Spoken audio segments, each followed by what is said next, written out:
So no matter what room you walk into, you're your whole self. It's you being able to be accountable to the person that you say that you're going to become. Ride it out and just go back to my own core and just believe in myself. If you're not true to yourself, no one's going to connect to it. And when you base that in your authenticity, your personal brand starts building yourself. Okay, well, hello, good evening and welcome to the After Work Club's first panel event in Manchester this year. Woo! Let's chat about all things personal brand. Now, let's get into this beautiful topic, personal branding. I'd like to start by sharing a pivotal moment I had in establishing my own personal brand. That started with a 3-month window. A 3-month window where I basically ended a 6-year relationship, quit my job to pursue a career change, and then moved to the other side of the world in order to do that by myself. I arrived in the UK with maybe the cleanest slate you could possibly get. I came from an island of 9,000 people, and then I found myself in a city of 9 million people. No professional connections, no network, and I was living in a house with people I just met online. So it was time to start getting that wheel in motion on the whole career change. Cue COVID. Now, we don't really have time to go into the experimentation, the conceptualization, and ultimately that incubation period tonight, but it did lead to a very simple realization when I joined a radio station in southwest London. And that was, how do I want to be known? Now, at the time, my social media was all friends and family who know me. But that person in the car who's got a matter of seconds with me, how do I want them to know me? Hey, you're with Megs, aka Megs from NZ for your Wednesday afternoon. I've got all that good music to get you cruising into your evening. Shout out Riverside Radio. It was, sorry, I've lost my, I could really get into that radio part. So basically, that was the birth of Megs from NZ. If I have 2 seconds with you, that's who I am, that's my headline, my tag, that's the bit that sticks, and hopefully it's a shorthand version of what I represent. Now, if I have 2 hours with you, hopefully you'll start to see that I'm curious, I'm passionate, perhaps a little bit cheeky, and a little bit sassy when it's called for. If I have time with you every single week, that's when you'll start to learn my values. You'll learn that I've gone through reinventions, I've taken risks, I love fun and adventure, and I face some fears. But more than that, I'm really committed to the process of sharing that whole thing with you. So hopefully you can find parts of that in your own journey. Now I know, oh my gosh, can she stop talking about herself? But it's for the sake of example. Personal branding isn't some perfectly curated ideal of who you want to be. It's just you, layered and understood by others over time.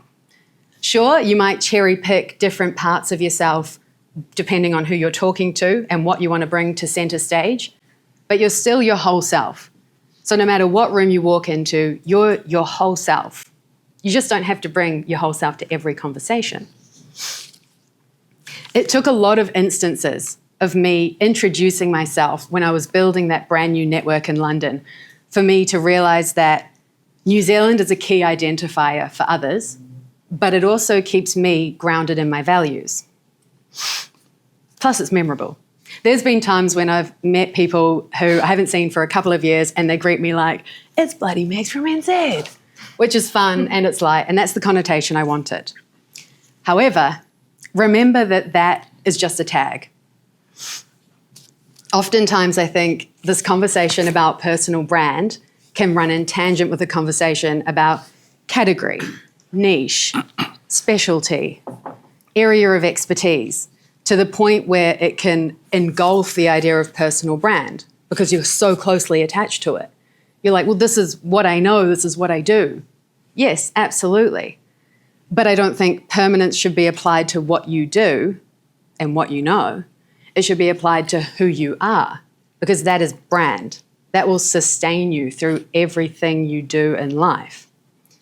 Imagine having to rebrand yourself every time you got a new job. That would be pretty exhausting. It's like saying that a clothing store rebrands every time that they release a new collection. Like, you don't really think of the collection before you think of the store. You think of the brand and say, oh, they've got some new stuff out. And because you know the brand, you trust that it's an extension of that.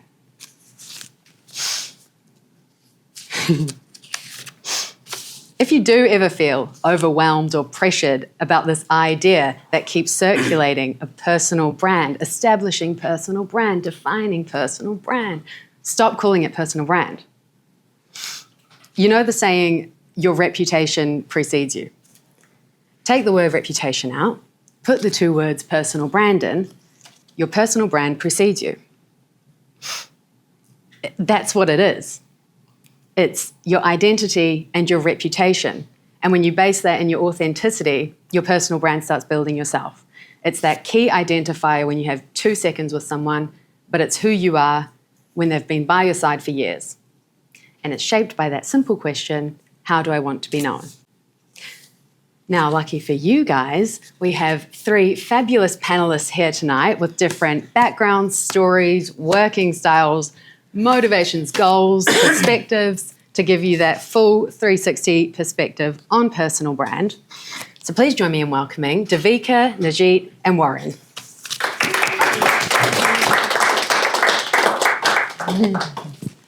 Woo! That was brilliant. That was good. Thank you. So many good points. Oh, thank you. Yeah. Yes, I want a notepad. Maybe I should have given you a notepad. Yeah, no, it's good. It's good. Now, in the spirit of personal branding, I thought I'm not going to introduce the panelists in a traditional way. I'm going to share my first impression of each of you because I met each of these lovely humans in different places at different times. And then I'll hand over to you, each of you, and you can introduce yourselves and what you're about. So, Devika, a true go-getter with an infectious energy and drive, Devika has built her personal brand through the power of connection. Her passion for life and ability to motivate others is truly inspiring. Warren, a business powerhouse who's navigated the delicate balance of being the face of a brand B2B, but not B2C. He's carved out a way to build a community, solve a problem, address a need, and establish a fantastic brand, which hopefully you all had a little sample of outside. And Nirjeet, a person who knows who they are and shows up as their whole self everywhere they go. An advocate for authenticity and inclusivity, Nirjeet empowers others whilst maintaining multiple strings to his bow.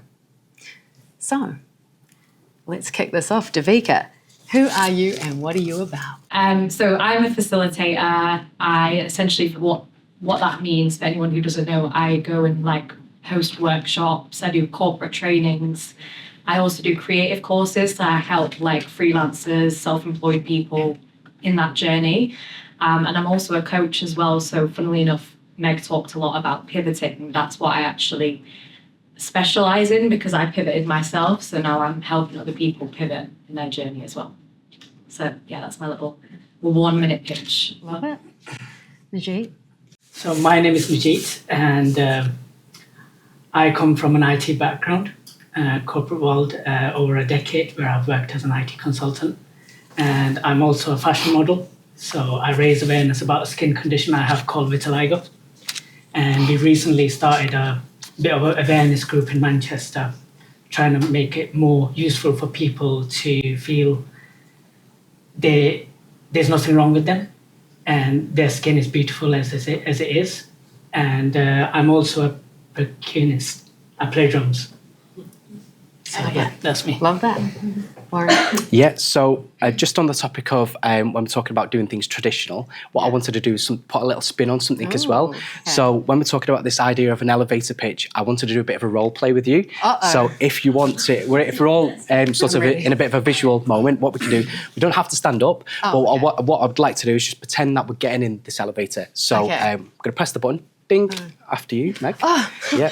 Hold it. Okay, thank you. Oh, no problem, it's stranger. okay. We just held the door there for you. So we're only going up in this lift. We don't go down. So we go to floor 7. Okay. doors close.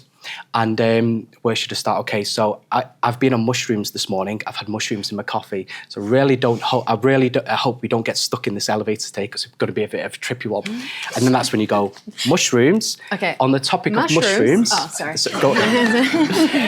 On the topic of mushrooms, I'm glad that you've brought it to my attention. I'm Warren. I'm the founder of Dr. Fungi. I'm originally an architect. That has been my background, hence the visual coordination and the communication aspect of it. We have set up a brand over the past 18 months. So we are an emerging brand in a new marketplace. So a lot of people have probably heard of Lion's Mane mushroom, functional mushrooms, maybe seen on TV, Dragon's Den, things of that nature. We are a new business that is trying to break through that to make it accessible and fun for everyone. So what you've all tried outside as well is the Vitality Blend. That's a new product that we've launched, and you can add it to anything in your drinks, your coffee, your matcha, and we can get into that later on. But just as a bit of me, I'm Warren, founder of Dr. Fungi. Background is in architecture. And when we get into some of the questions later on as well, I'll talk about how there's been such a juxtaposition between my architecture and why I'm selling mushrooms and set up a brand now. So hope that was okay. Trying to just be a bit untraditional. Sorry, getting off the... Sorry? Yeah. Oh, sorry. Yeah. Ding. There we go. Yeah. Thank you. Yes. Sorry. I was in character. Floor seven. No, fantastic. I think there's a bit of a common theme here about pivoting or having fingers in pies, perhaps. So the way we're going to structure this is 3 sections. First one, foundations. Second one, authenticity and strategy. Third one, practical takeaways. And then we'll do a Q&A session at the end, because I'm sure there will be a bunch of questions. Now, Devika, I'm going to start with you. Oh, perfect. But I would like both of you to weigh in, obviously, when and sure. where. Something that I think is quite strong with my first impression of your personal brand is that word of mouth and personal connection has been a key part of your success. Yeah. Can you elaborate on how that is so important for you? Yeah, absolutely. I think for me, so just to kind of go back in terms of my first career before I pivoted, so I was doing sales and marketing. And again, I really found it pretty easy because I just always kind of connected with people. I didn't find it difficult. I was never really good at the selling part, but connecting with people, by the end of the conversation, they'd be like, oh, go on then, love, what do I need to do to sign up? Do you know what I mean? And I feel like that was so helpful within sort of sales and my first career, that when I really thought about okay, what are my strengths? What can I actually bring to the table? It was the connection. It was just, doing kind of what I do best. And I feel like when it comes to personal branding, everybody's got something that they do best. Maybe it's not just naturally connecting with people straight away. Maybe it's just, you're a great listener. You're an active listener. What you're doing right now, you're a really good listener as well. She's a pretty good listener. Yeah, absolutely. And so just to go back to our first kind of meeting, me and Meg actually met at dance class, and she just came in the room, and straight away my brain was she looks like Ellie Goulding. And I don't know if that was a correct connection, but that's what I thought. And again, I didn't know her, she didn't know me, but she came in and she also looked very glam. She looked like the glammiest person in the room. And sometimes you got to think people who they've made an effort, everybody wants to be told something nice as well. And I think that's a big thing in terms of sales. It's not just about selling to people, it's about, finding that common ground. So I think the first thing I said to you was oh my gosh, all right, Ellie Goulding or something you're probably who's this girl? But yeah, that was great, not having that sort of calculated approach to connection. It's just a genuine, what common ground can I find? Absolutely. With this person?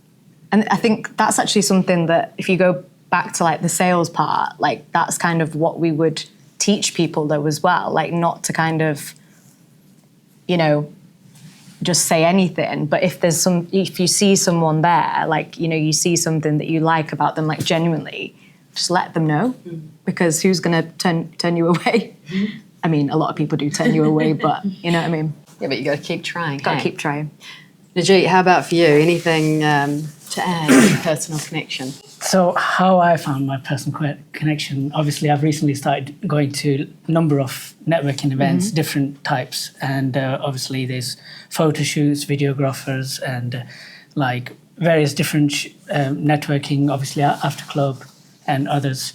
But how I found my peace or my happy, safe place was by following hashtags on Instagram.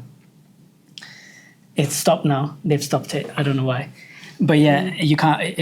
Basically, what I mean is like you can follow particular words on Instagram, and if someone has used those hashtags under their post and their profile's open, that post will appear on your feed. You don't need to follow that person.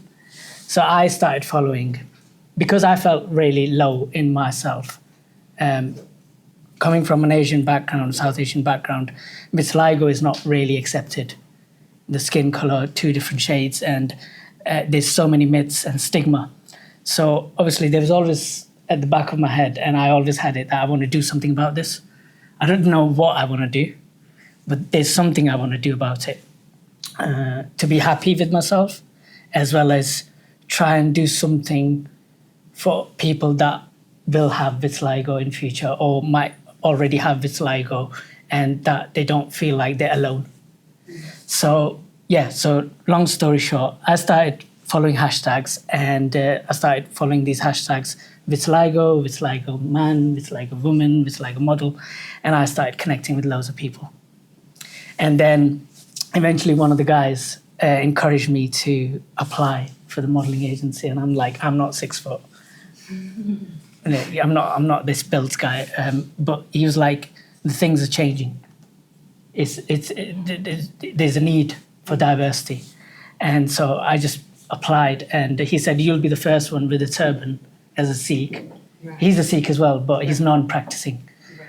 And I've got long hair, so obviously I tie a turban. So he was like, "You'll be the first one with the turban. There's no one else in the media right now, so you'll be a game changer."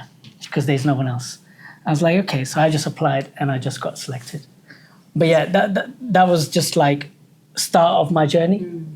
But it's been 3 years, and I love it. It's given me so much confidence. I've never done a panel talk. It's my first one, so obviously it's given me a little bit of confidence.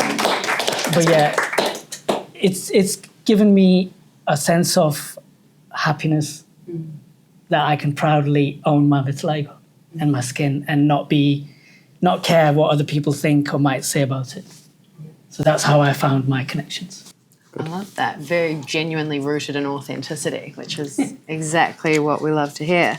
And Warren, how about for you? How is word of mouth and personal connection contributed? It's a little bit different for me because it's through a brand. I'm trying to create a brand, not that it's a persona, but I'd say one of the foundations to what we're trying to do is to always be me and bring my story through that, my journey. And then when we talk about this idea of how I got from being an architect to setting up a business selling mushrooms, they are so juxtaposed, they're so far from each other. For me, it's storytelling. It's bringing my journey through this, and it actually started from a very negative space. So when we talk about this idea of, I was once an architect, I was a practitioner, and I was working on luxury schemes and £5 million houses in Dubai, it sounds like an absolute dream, but the reality was it was a very toxic environment for me. And I started to look at ways of helping myself through holistic methods, yoga, meditation, things of that nature. And when I was made redundant, just like that, I was just made redundant. And that really put me into a really negative space where I didn't know what I was meant to do, where I was meant to go. And that has created an absolute foundation for who we are as a brand now. So it's not just about me and my story. I want to really utilize Dr. Fungi as a motion to help others as well, because through that negative space, I honestly thought I would never get out of it again. I'd never gone through depression. I'd never gone through a redundancy process, a redundancy process that was unlawful, where then you've still got a mortgage to pay, you've still got, family to provide. I've got a little toy cockapoo, he doesn't eat much, but you've my little child. Yeah. So one of the foundations is absolutely built from that. That was me at rock bottom. That was in like a liquid. And I had to get out of that, and I leveraged my personal position on holistic wellness, and mushrooms. Reishi mushroom was one of the catalysts that really helped calm me down.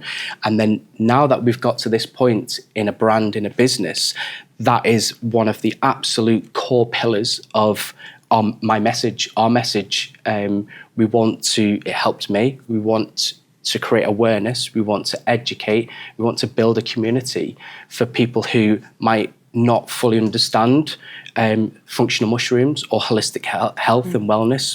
Are these magic mushrooms? Well, no, they're not. Let me tell you why. And so I'd say personal connection through the brand is my journey, my starting, like going through that situation. We understand life has its ups and its downs for absolutely everybody. You can't always be up there, and things happen, and it's just how resilient can you be?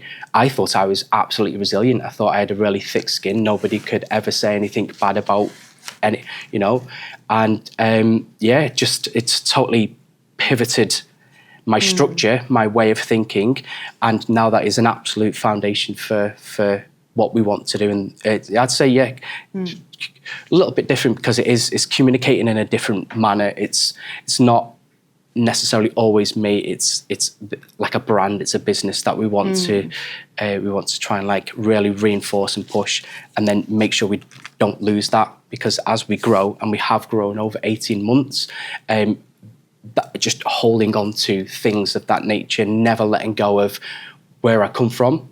Because if we do get bigger and the brand gets better, as we're trying to do, and just on one of the points as well, when you were talking about personal branding changes all the time, it's evolution. It's evolution. We've evolved. What I was 18 months ago is not what I am today. I hope that's probably a bit convoluted, but I'd say, just coming from a humble, negative space and holding on to that, and then if you have a brand, or if it is a personal brand for yourselves, or just personally, stay true to yourself. And even if it's drawn from a negative place, you can turn that into an absolute positive space as well. So Love that. I think that was okay. Is that right? Yeah, fantastic. There is something I am quite curious to know about your journey in particular, and that's having a personal brand alongside a product-based brand. Yep. Because a lot of us have a lot of different things going on, so probably we're trying to separate, personal brand and then wait a minute, but then there's this other thing I'm trying to do, then is there two brands, is there one brand, that sort of thing. And I noticed you talked about Dr. Fungi Wellness as a we in terms of you and brand. Yep. Do you let them overlap, or do you try and keep some separation? No, it's one. It is one. Dr. Fungi is me, is Callie in the back, it is Harry, it's all of us together. We are a brand, we are recognised.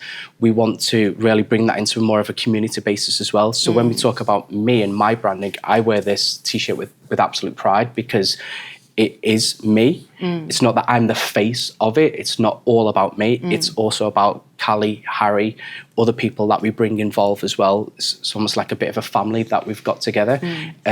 So yeah, I think at the very beginning, it was hard to differentiate, and it's because I didn't have an understanding of what I was, what we was, what the brand was becoming. I've never set up a business before, and I was working with this like PR agency in Manchester called Heads, and I was just having a few conversations with him, just because I didn't really know what I was doing. You just give it a go and you hope for the best, and you learn and you make a mistake, and then you just make sure you don't make that mistake again, because then that is a mistake. And he was talking about, this term brand, and let's do brand collaboration. I was like, I've never heard of brand collaboration before. Like, tell me. And it's just, it's new terminologies to me as a new business owner, as a new brand. We're still learning. So I never say, and I just never say I, because there's no I in team. Even though I am the founder. I started the brand and the business. It's not just about me. It's about the message that I want to portray. It's about people that we want to connect with and touch as well. So just to briefly get into the nuts and bolts, I'm imagining you're talking to a retailer. Yes. Every time anyone from your team has an interaction with someone that you do business with, do you want to have one persona or brand or personal aspect that person knows the whole team as? So it's literally one. It's a good question. So we're getting into the realms of identity, and identity is a big thing for us as a brand because a reputation. So when we talk about reputation, so we've got, Dr. Fungi as a brand, as an identity. People can see us, people recognize us, and even some people in the audience today had seen the friends taking pictures of our product in a new retailer that we was in. Of course, we want to uphold our identity. We want to make sure that anyone that is with us or wears our badge of honour upholds our standards, because our standards is our reputation. When people try our product or speak to, say, Callie at the back, if you met Callie before and she's very helpful, it's because it's us. We're all one. It's not. It's we have to uphold that identity, which is our reputation as well. So. Very interesting. I was very curious if you keep it separate or like have two brands on the go or just one. So thank you for that. Yes, yeah. It's... Now, moving along to our second section, in the realm of authenticity and strategy, I think sometimes when we start talking about brand, we immediately get that hat on and can slip into being liked or wanting to be liked because we're casting a net, we're trying to appeal, we're maybe problem solving or addressing a need. So Devika, have you ever caught yourself curating your brand in a way that felt more like puppeteering or molding to fit something else you thought was needed? And if so, how did you recognize it and then course correct? Do you know, it's actually really funny that you asked that question because today I had to do some work and this thing was actually on my mind today. Okay. Because when you're building something, whether it's a business or... Well, this is another thing. You don't just have to have a personal brand just because you've got a business as well. I think a lot of people who are employees as well, they're also jumping on this idea of I need to have a personal brand because you can move up in your workspace or there's more opportunities. It's hard sometimes because, especially if you're building something that that social media, for example, is going to be a big part of it, especially nowadays. You want to be on LinkedIn, TikTok, Instagram. There's so many threads, Facebook, Blue Sky. I've not gone on Blue Sky yet, but apparently Blue Sky is a thing. And sometimes, it's easy for those two things to blur. So authenticity and strategy, because I think sometimes there is strategy when it comes to building a personal brand, but I think it really goes back to grounding yourself and going back to the core roots of why are you doing what you're doing. And I think for me, I have to make sure that I ground myself, and have authentic conversations with people so that it's not always strategy.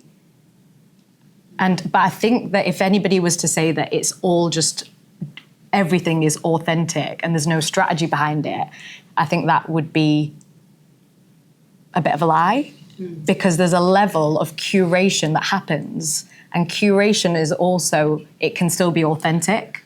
So just to kind of go back in regards to my story and how I kind of started my personal brand, I think everybody has a personal brand either way, even if you don't quote unquote start it the next day. Everybody has one because it's people's perception of you, but you're able to influence people's perception of you by, for example, one thing that I encourage anybody to do if they want to really work on their personal brand is put a reintroduction post out. So you might have seen people be like, hey, I've got some more followers on here now, so I don't have that because my followers don't really change that much, but if I was to put a reintroduction post out, that I definitely encourage people to do, that's an opportunity for you to claim your narrative. It's less about other people and their perception of you. It's your opportunity to be do you know what? I am claiming who I am. And that means not just talking about who you want to be or who you are right now, but going backwards and talking about this is who I was, this is who I am right now, and this is who I'm, looking to become. And that is strategic. Being able to craft that message and really, think back, like, what's the thread that ties it all together? That is strategic, but that doesn't mean that it doesn't have to be authentic at the same time. So it can blur, but you have to ground yourself and be like, do you know what? Like, who am I? Like, who is the person behind the filter, should I say? Oh, I like that. I do agree. I think especially when social media is involved, which, I mean, it is whatever you do these days. Yeah. It can muddy the waters, I think, a little bit on your perception of self if you're trying to be present, remind people, putting marketing hat on. It takes 3 to 10 exposures to a message before you recall it. Yeah. But then as the person putting that out constantly, you can get muddied waters and think, am I shape-shifting to become someone else that I think will be liked, or am I still holding that true to my cause? So Absolutely. I like that, authentic and strategic. Yeah, a bit of both. But I also think, just again, something that I always kind of tell people, that they should always like document their story. So if they are like wanting to shape themselves, or I'll give you an example, right? So I literally have just launched my coaching business, and it was a strategic move to start talking more about pivoting and career transitions and my personal journey. It was a strategic move because if I want to get into that space, it makes sense that I am talking about those different things, right? Like, and I don't just mean like content pillars. I'm just saying like it makes sense that I'm talking about the thing that I want to do and I want to become. But everybody, again, like, I've got some people in here who are friends, like they've seen that shift because I've documented that shift. And I've even gone as far as saying like, like maybe I'm not ready for this, but I'm just going to do it anyway. Like, I think it was a couple of months ago where I was like, when you want to be a coach and people are actually asking for your services now, so you better put a website on. And I have a bit of like a very like comedic way of doing it where I'm basically saying to people, I'm aware that this is what I'm doing and it's banter, but at the same time, like I'm actually doing this thing. And then there's a lot of people who are like, oh, fair enough, like that is authentic. And yeah. Pull back the curtains. I like that. Quick question to each of you before we move on to the next section. What's the biggest misconception about personal branding? Anyone for the taking? That it has to be something. I actually don't think personal branding has to be anything. You don't have to. It sounds weird, it sounds quite convoluted, but I think we put so much pressure on ourselves to be something, to have something, to be seen, to do this, to do that. And all of that, whatever that is, because we're all different and we're all from different backgrounds and different professions and different works, it's hard to constrain this and take it into one form and go, that is what I am, what my personal brand is, what I want to invoke. I think you've just got to try. Just crack on and try. I don't think it actually has to have, when we talk about like the idea of strategy, I didn't have a strategy. I just fucking hit the ground running. Just go, try, and just really give it a go. So I don't know. I think it is a weird one. I think from my perception, the misconception of that is it has to be something. It has to be perfect. Again, touching on evolution, like you can't, when you start, you're not this persona, you're not this brand. You can't be perfect from day one. You can't go, I'm going to do this and it's going to be like your coaching. Like it's took you years to get to this point to then go, right, I'm going to launch this, I'm going to set up this, and this is, but that's background knowledge and experience that's then leveraged due to this. But if it's somebody else where it's like, day one, I want to set up a bakery and I want it to be the best bakery in Manchester, and I want to have such a unique spin on this that nobody's ever made a pistachio donut with cheese, I'm going to nail it straight away. Like, that's for me is a misconception, because you might be a genius and go nailed it straight away, but it's like the misconception is it has to be something from the get-go. It doesn't. Yeah. I feel like that's reassuring for the rest of us that there's no right way. Yeah. Do you know one of my favorite things, if I'm ever like stumped about a decision, is going, what does the rule book say? Because then the follow-up question is typically, what rule book? There is no rule book. Did you not get one? What? You got one? That manual for life. Yeah. It wasn't in New Zealand. Nirjeet, what were you going to say? I'm just going to add, because I really like what you said. Because when I started with the modelling agency, I didn't know where it was going to take me. I didn't know what it meant. Obviously, I did it. It's been 3-4 years. And now, eventually, when I connected with one of my co-founders who's not here, and we created a brand called Vitiligo Allies. Although there's already a brand called the Vitiligo Society, which raises awareness about the condition and has forums and meetings and whatnot. And we recently did a campaign for them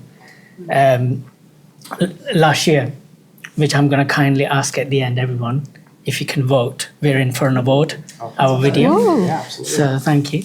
But yeah, so we never knew it was going to take us there. There wasn't any like a road that you're going to get this if you do this. If you're going to get to this level, you're going to get this. No, we didn't know. But I think what you need to understand is you need to be very passionate about it. If it means to you something and someone's saying you can't do it, do it. Yeah. Do it. Not to prove them wrong, but just do it. Because I just feel like there's nothing stopping you.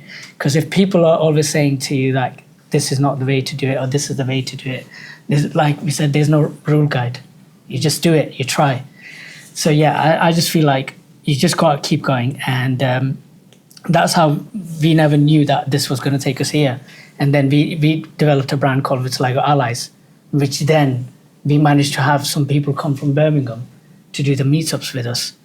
And one of our good achievements, one of our few good achievements that last year we had, was that we were invited by This Can Happen. It's a really well-known mental health well-being organization. And we were part of that to talk about the visible difference. So I just feel like if someone's not trusting you, I feel like you know yourself better. The more you trust yourself, the more you be real to yourself and be like, yeah, I want to achieve this, no matter what people are saying around me. You can achieve it. That's my personal. I love it. Mic drop. Yeah. Yeah, that's it. We're done. We're all going home. Should we get back in the elevator? Yeah, basically. Got to go up again. I was just going to add to that. Do you mind? I know, obviously, I don't want to. No, it's fine. You can have I'll have the mic then. So I actually put a quote. It was probably about a year ago, actually, and I was a little bit like, oh, personal branding. You know, you just kept seeing it everywhere, and now I'm saying to them, personal branding. I'm that person. And I wrote a quote, and it was like, you know, stop working on, not necessarily, yeah, it was like something like, stop working on your personal brand, work on your person. And I think that's something that, again, has really like helped me like actually curate my personal brand in a way, because going back to that idea of like documenting everything and saying, I'll give you an example. Like I actually quit my job about 1.5 years ago, and I literally put a post out the next day called like Dear 27, and it was basically about me quitting my job and how I was going to take, you know, the next couple of months to figure out who I am and what I'm going to do next. I like documented that with the idea that hopefully, you know, if I did actually figure things out in 1 year's time, that I could look back and be like, yeah, well, I said I was going to, so I have.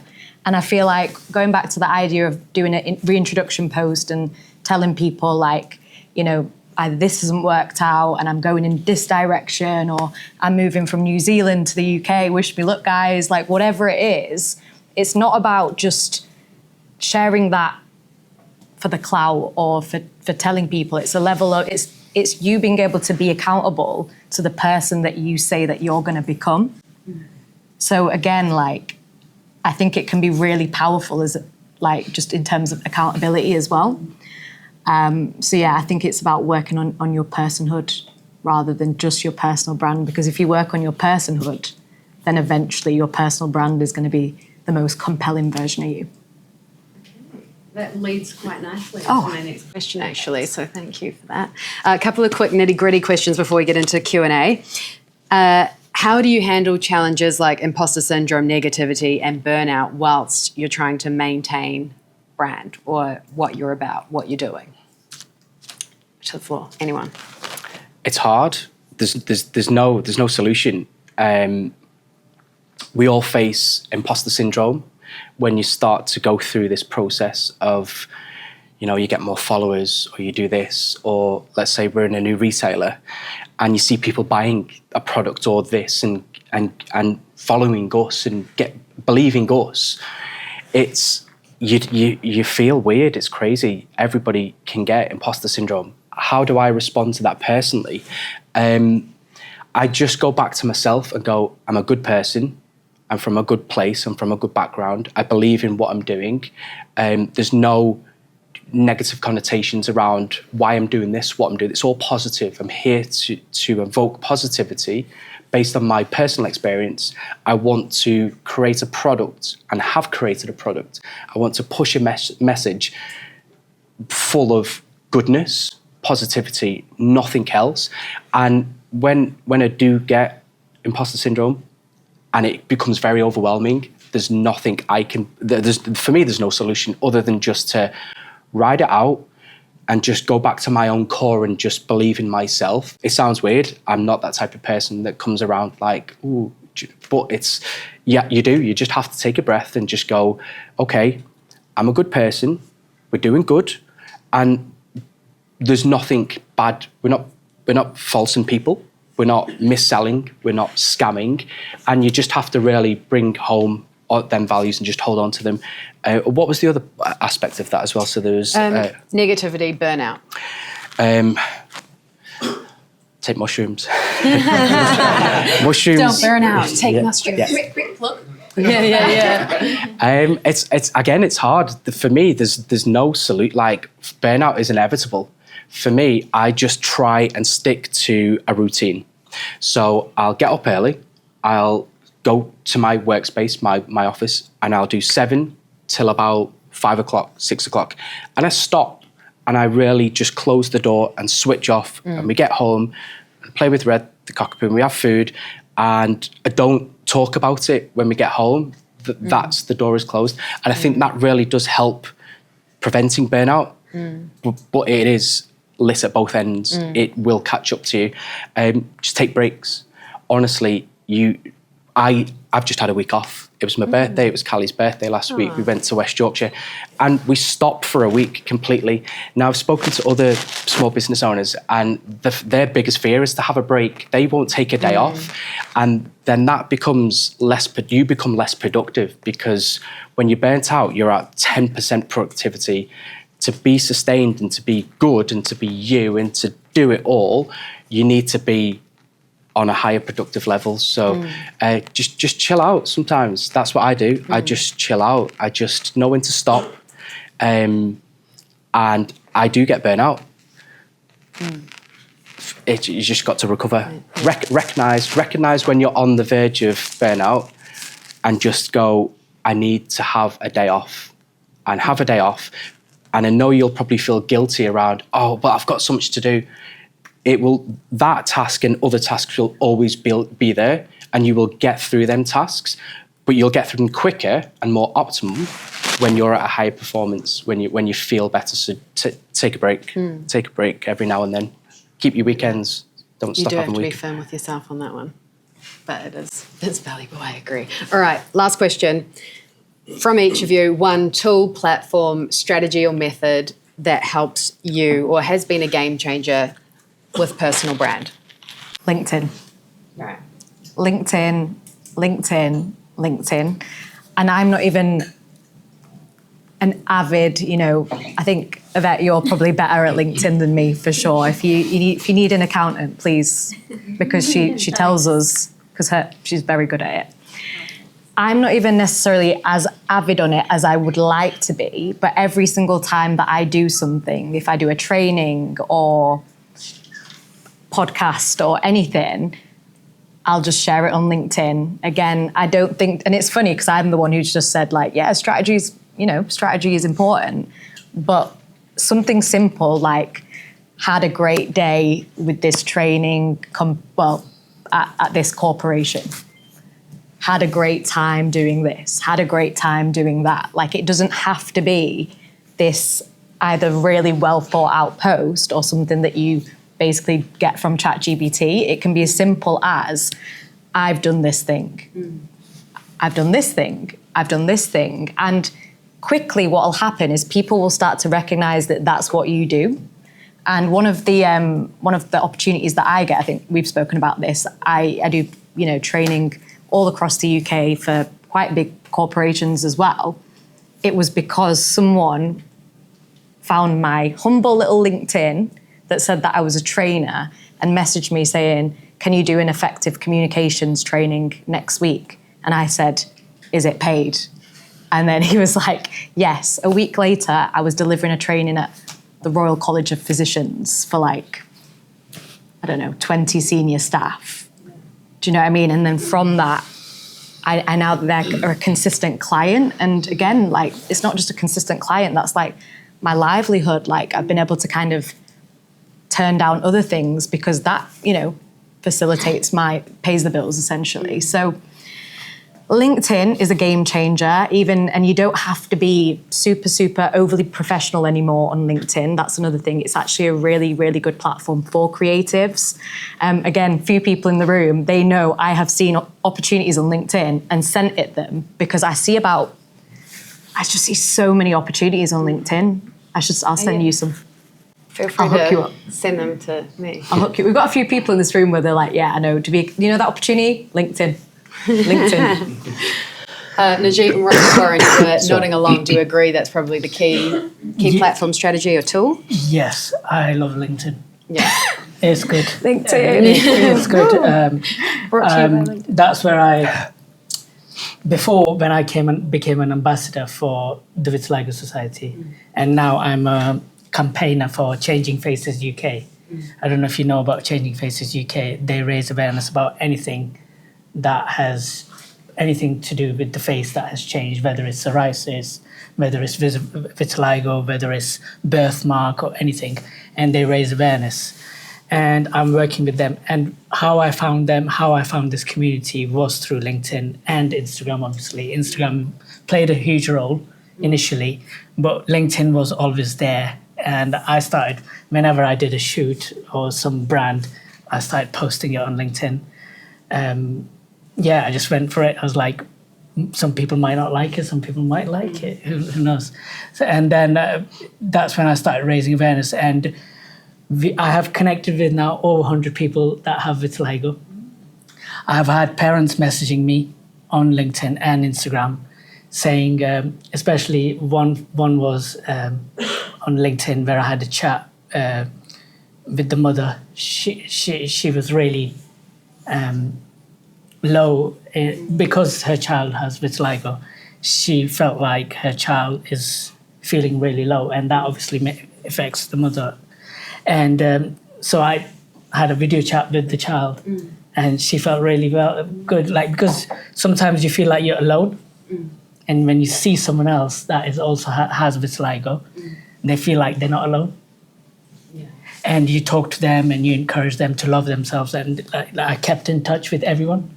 And especially when we did our first Vitiligo Allies meetup, that was through actually the word of mouth and the Vitiligo Society through LinkedIn and Facebook and Instagram. We had a mother and a daughter come all the way from Birmingham, and the daughter has vitiligo. She's 9, and she wanted to meet us because she's never met anyone with vitiligo. So that was a big achievement for us. Yeah. So it's how you use it, and you need to be passionate about it. You need to be very honest and clear about it. And obviously, when you have good intentions, everything comes in place. Mm-hmm. Sure.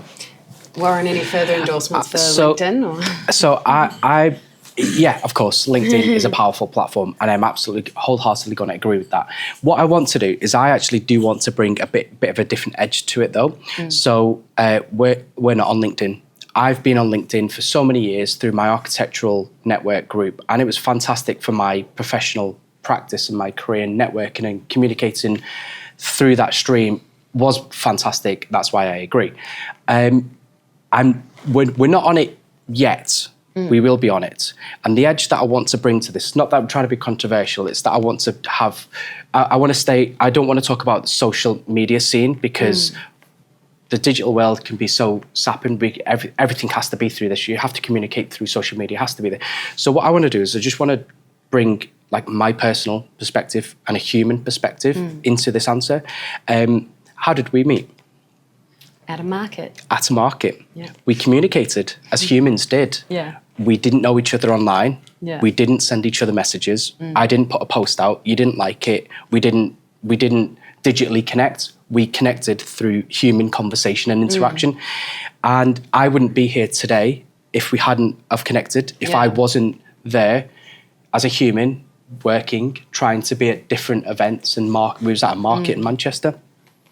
So I'd say like that's my value is always don't forget the human, the power of human connection and the power of communicating like this. Like we're all here now. We're all communicating. We're all connecting on a higher power than what we would do if we were all messaging each other because we're all sick of that. Teams I've just had my day with online meetings. I want to do more things like this. So I just want to really resonate the power of human communication, talking to people. Don't be afraid to go and speak to somebody or let's have a coffee. Let's not have a Teams chat. Let's actually go and meet. There's a coffee shop down the road. Let's just go and sit down and be person to person. Yeah. And then when we talk about this idea of like a catalyst, that's probably why I can't say there's been a catalyst moment in what I've done in the past through Dr. Fungi. Online, it's always been through people and meeting people and connecting with people like yourself. I got invited to go on a podcast from speaking to somebody at the markets, and that podcast was aired on like 68 countries around the world. I didn't get a penny for it. But I didn't want to pay. It's not about that. I wanted to share my message and my journey. Yeah. I've had investment opportunities from speaking to people, again, at markets, at festivals. It's just get out there, be human, be present, and use your mouth to communicate properly. Use your mouth to communicate. But you understand where I'm coming from. Never lose the touch of human perception because your passion, your character, your form of communicating, who you are is there, and that will only come through 1,000 times better than what any avatar online can do, or what word or what post could do. So love online, don't ever dismiss the power of social media, but never forget there's human value and human connection as well. It's actually a perfect way to wrap because, well, I hope you guys have got some fresh perspectives on personal brand, but I did really want to underline that idea that people don't do business with business, they do business with people. So, with that being said, any questions from the room? Quick Q&A sesh, yeah. Would you say in the chase of building a personal brand, you can sometimes lose yourself because some may be trying to portray something that they're actually not? Absolutely, yeah. Everyone's like, yeah. If you're not true to yourself, no one's going to connect to it. It's always going to have that edge that it's not going to go far. It's a term we use in the IT consulting that it just comes out eventually. It'll come out that something is wrong there. It's like a system. You're trying to make a username and it's not working. It'll come out. It'll just shine out that it's not really authentic. I'd probably say before you start your personal brand, right? So especially when it comes to helping people pivot and redesign their life and things like that, we go backwards first when we really kind of think about their actual personhood and who they are at their core. And I think it's important not just to have that again as content pillars or this is my niche and that's who I'm gonna but really get into the nitty-gritty of who you are. I always encourage people do as much self-discovery as possible so that that's going to come out anyway. It will be authentic. You can't lose yourself if what you're putting out is truly you. Does that make sense? And I think a lot of it is experimentation as well, because I think, like you said, Warren, about like we evolve as well. So like the stuff that I was probably putting out a year ago is going to be very different to maybe the content that I put out now, because I've evolved as a person. But if you kind of take that kind of storytelling approach to everything and documenting your journey, people will see that as well, and that narrative will change over time. A year ago, I was telling people that, I've just quit my job, like, and I'm looking to redesign my life. Now I'm like, I've redesigned my life, and now I'm helping other people do that. Like, you evolve, the narrative evolves, and I think it's important to, be authentic and share the highs and the lows as well. And maybe it's not that, you want to share every nook and cranny of your life, but I think it's important sometimes to, share share the journey, share the ups and downs, share the good times, the bad times, the challenges that you've had as well. Because this is another thing that I think about a lot. And you only really think about it when people message you. So I've had people now like message me like, I've been watching your journey over the last year, like, and I've been saying to a lot of people that like what you think is like cringe, or maybe you think, oh God, I'm oversharing, or oh God, my face is popping up again. People who feel quite, maybe that they don't feel comfortable sharing yet, or they want to share, but they're like, oh, like that's really scary. To them, that's a really courageous thing to do. So I've said this before, but like what you think is cringe is courage to someone else. So just keep that in mind as well when you're putting things out there, that this is actually probably like helping people more than you think it is. So on that as well, yeah, absolutely, you can easily lose yourself. I'd say you should lose yourself a little bit, but stay humble and lose the ego. Because if you don't lose yourself, you're never going to be able to push the boundaries on what you're trying to achieve. And as we were talking about, there is no straight path. You can't see more than 50 yards in front of you. So you have to sort of lose yourself to find out what's in that direction. Oh, I don't like it. I'm turning into something a bit more toxic. I don't like that because I'm a nice person. I've got values and morals, or the brand isn't represented properly in that way. So then you step, like you said, you take a step back, and then you reanalyze, and then you can. So it's not about losing. If you take the term losing yourself as in like you've got a massive ego and you think you're something you're not. That happens to people, and that just falls into bad representation and bad identity of that individual. But if we're talking on like a moral ground, explore and lose yourself a little bit, but just don't build an ego around that, because when we were talking about things earlier, people will find you out. People will see behind the layers, and you'll fall off. So don't be scared to lose yourself. Just don't lose yourself too much. You have to try things, because it's the way of learning, isn't it? Any other questions? Yeah. Love that. I'm Chanel, designer, content creator, personal brand.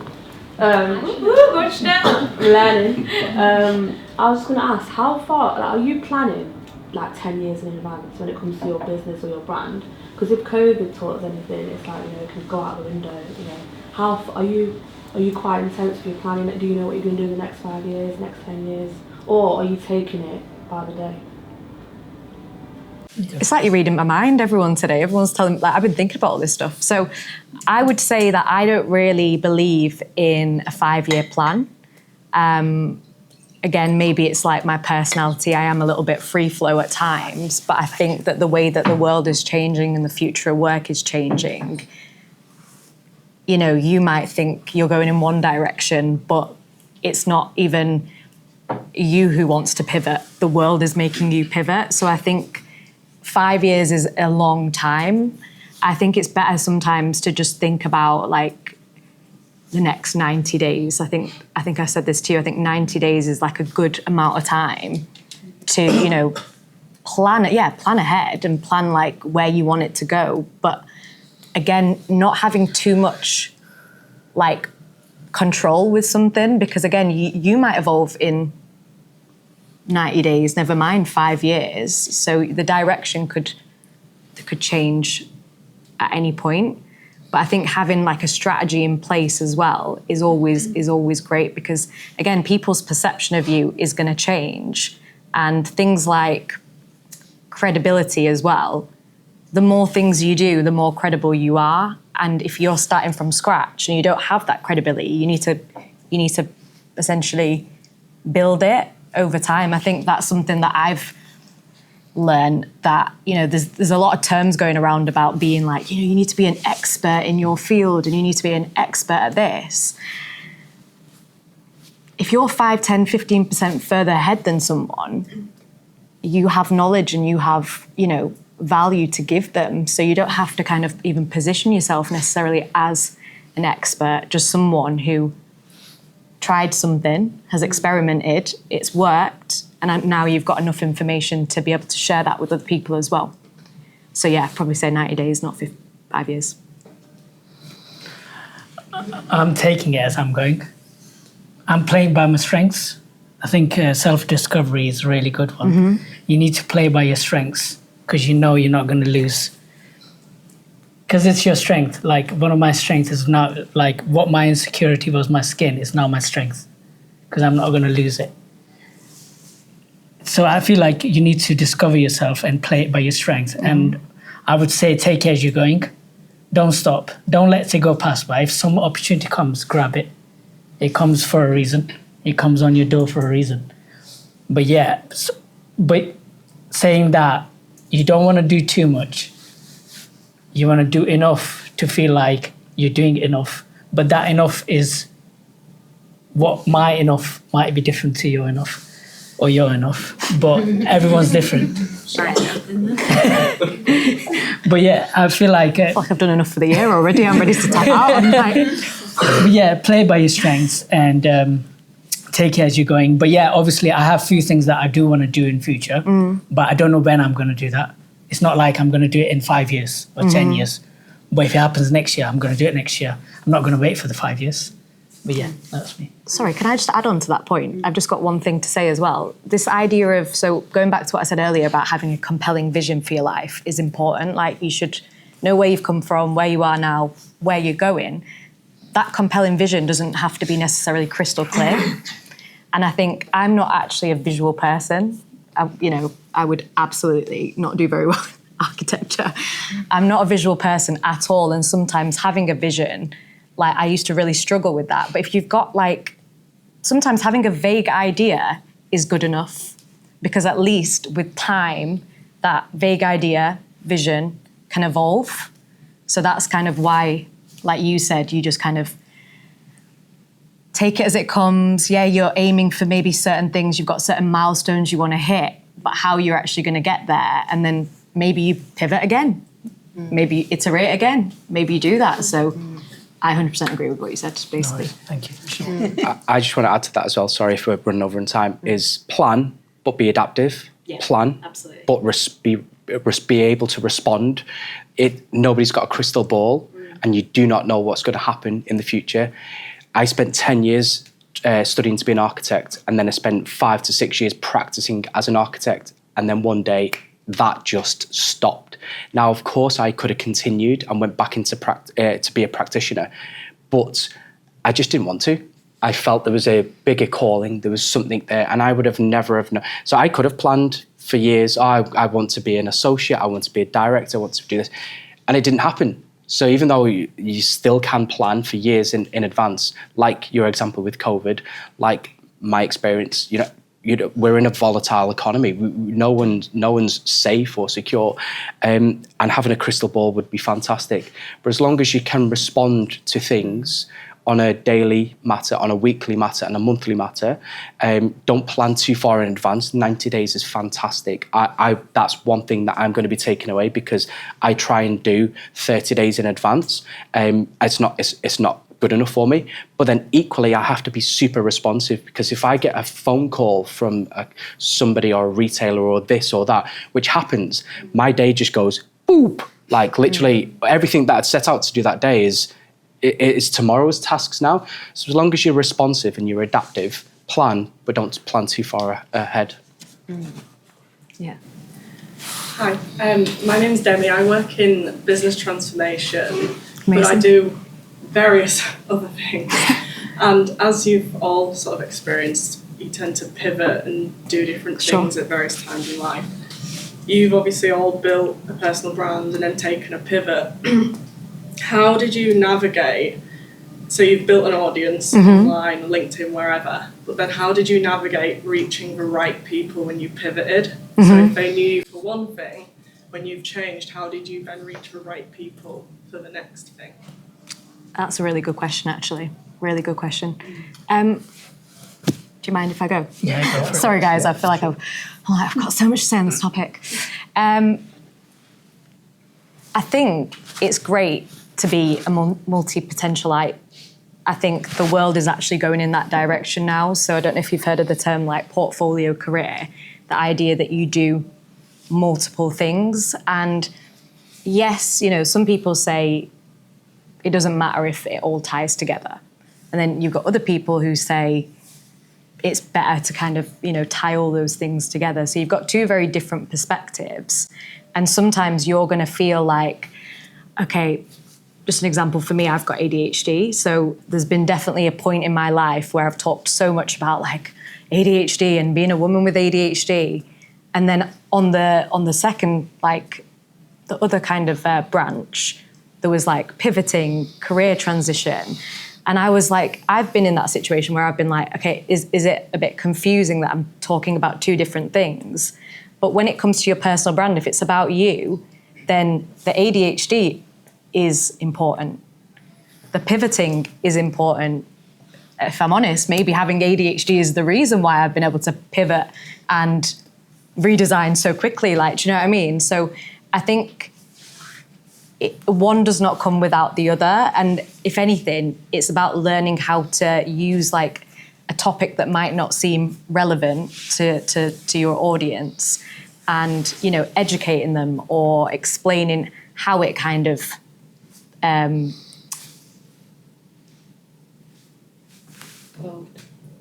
chemistry. how it can be interrelated, basically. How it can be interrelated. Because let's say, for example, for me, if I'm talking about, you know, careers and pivots and transitions, there's going to be people who are interested in that, but they also have ADHD. And maybe because I've got ADHD and I talk about having ADHD and how that kind of informs like my pivoting, my journey, my life, maybe that person is like, okay, I've got ADHD, I want to pivot, I need help. Like that ideal client, should I say, would come to me. But I think as well, it's important not to cut yourself off. Like there is a lot of stuff about, you know, make sure you know who your sort of ideal profile is. And yeah, you know, there is that like, you know, the marketing side, the psychology side of it, but don't cut yourself off from, you know, potential people who either buy into you for you, or they buy into you because you have something that is a similarity. So I'm all for it. Just get a portfolio career. Do a bit of everything. Hopefully that answered your question. Just on that, I'd probably say listen, learn, take on board comments and ask for feedback, because what I was and what we was and what the product was 18 months ago is absolutely not what it is today. And the only reason for that change and the only way we've pivoted our way through and weeded our way through is by listening to customers and asking them, what do you like? What don't you like? Give us feedback, give us an honest opinion. And what if we were designing something, if we were going to make a new product, what would you like in it? What would you not like in it? How would you like it as a capsule, as a gummy? Do you like it as a powder? So you mix in your drinks. And we've done that consistently. Even future products that we're launching soon, I'm not the one that's went, oh, it's my brand, it's my business. I know what people want. I've listened to our customers, asked them for feedback, and they have actually guided us and our products to be what it is today and what our future products are going to be. So listen to people and take on board what they say and learn from them, I guess. I might just quickly add on, because while we're here, before maybe one more question. This one's quite relevant for me as well. In New Zealand, I had quite a corporate background. I got a commerce degree, marketing information management, a couple of marketing contracts, started working for a media company in the commercial department. Then I moved into a managerial role, had 11 direct reports. Then I moved into sales. Then that was time for the career change, moving to the UK to become a presenter. And I think I did a disservice to myself by feeling like part of that had to be tucked behind the scenes, off to the side behind the curtains of the stage, because I felt like it wasn't part of being a presenter and it wasn't part of that. So it's taken me a little bit of a journey to get to the point where I'm like, no, that is absolutely a lot of where I have foundational knowledge about what I do today, especially considering what I do today involves so much media presence on socials and online, which the residual knowledge I have from all of that experience is so relevant, even though it's changing all the time. So I think just when you do pivot, don't suppress the previous version of yourself. Keep it with you and bring it with you. One more question, anyone? Yep. Good evening. This has been really insightful, so thank you all. Oh, good evening, thank you. Let's take my radio. We've spoke a lot about building a brand. Sure. And I guess I want to understand a little bit about kind of rebranding. Warren Buffett says that it takes a lifetime to build a reputation, but 5 minutes just to destroy it altogether. If you, as someone, whether it's personally, professionally, or if you're looking after a team of people where there's been a tarnished brand or damage to a brand, how do you go about rebuilding that brand? That's a very, very good question. I could probably talk a little bit about like reinvention, and then obviously I think you'd have probably a lot to say again. It's a tough one. We're a new brand and we've learned a lot throughout the way. And again, just touching on, like, we've listened, we learn, and we adapt. The good, the bad, the ugly. Luckily, there's never been any ugly, but we still take that on board and we move it into a direction that we want it to be. I'm not experienced enough to say how you could restructure or rebrand following a tarnished reputation. I do believe like reputation is absolutely key. It is so, so important. If we do get any negative feedback, which is very marginal, but everybody's different, so you might like this, you might not like that. We can't cater for everybody.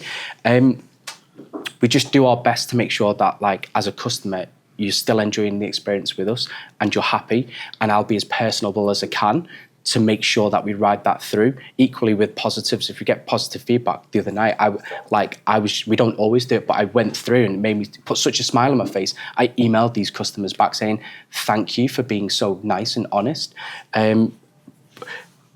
Going off on the tarn, it's hard for me. I can't say how you could get over it.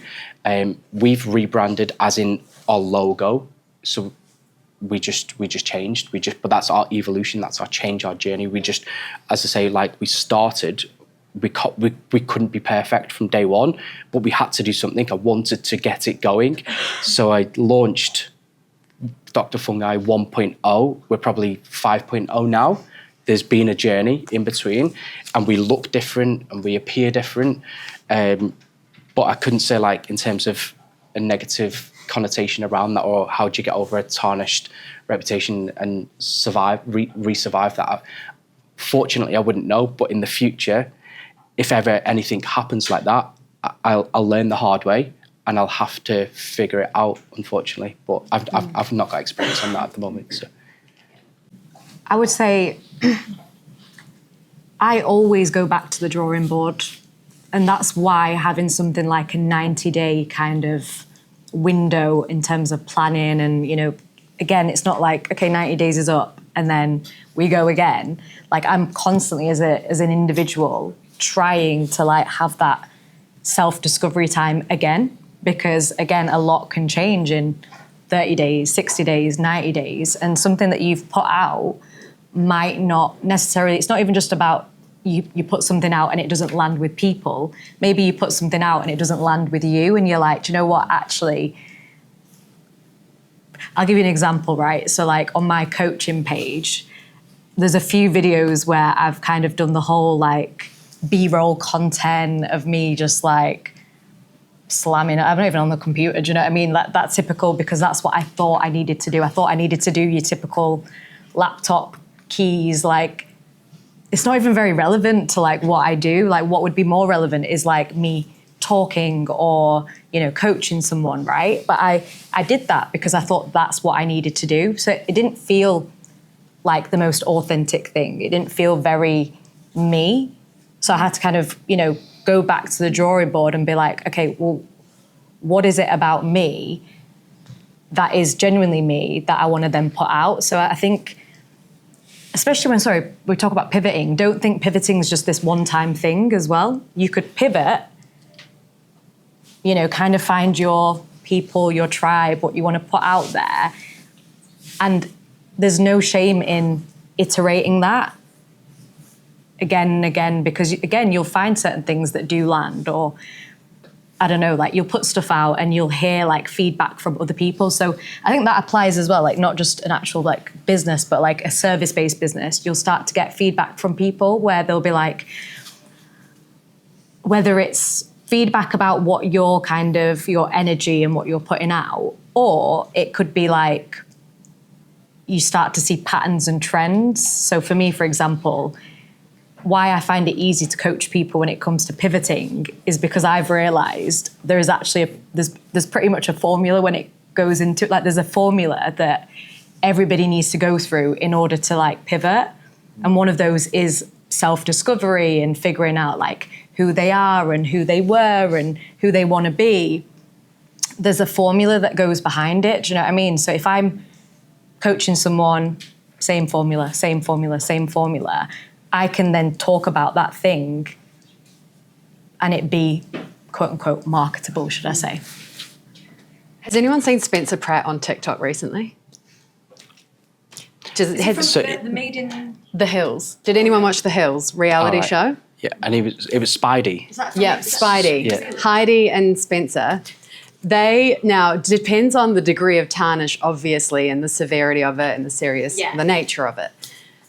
Heidi and Spencer had their whole reputation tarnished after being on The Hills. That it was tabloid years, it was, you know, the traditional slam people, cut them, whatever. And maybe there's an element of humanization and honesty. And unfortunately for them, it's come about through the Palisade fires in Hollywood, and their house burnt down. So Spencer Pratt has been leaning into TikTok, and he basically got on there and was like, you guys don't understand. Our name has been tarnished for years. No one wants to work with us. Everyone's been like bashing our name, la, la, la. And then he's like, who knew all it took was our house catching on fire for people to like us again? He's like, what a rebrand for 2025. Everyone feels sorry for us. Everyone wants to help us. Everyone loves what we're doing. We're family people. We love our kids. So maybe there's an element, I mean, for him, self-deprecation, but honesty and humanization of what happened and what they're going through. Because now people are invested in, how did you get your tarnished reputation? What happened? Who was responsible? All of that. Yeah. So a little anecdote, hey, to wrap it up. Now, don't forget to tag us, like I said at the beginning. We do have an opportunity for everyone to mingle, continue to ask questions. Hopefully you guys have got a little more time to hang around if you do fancy that. But thank you all for coming along tonight. Really appreciate it. Hope you learned something or feel inspired in some way. And thank you to our beautiful panellists for joining us tonight. Thank you, Meg. Thank you. All right. Lovely. We do also have an event tomorrow night if anyone's up for it. Double whammy.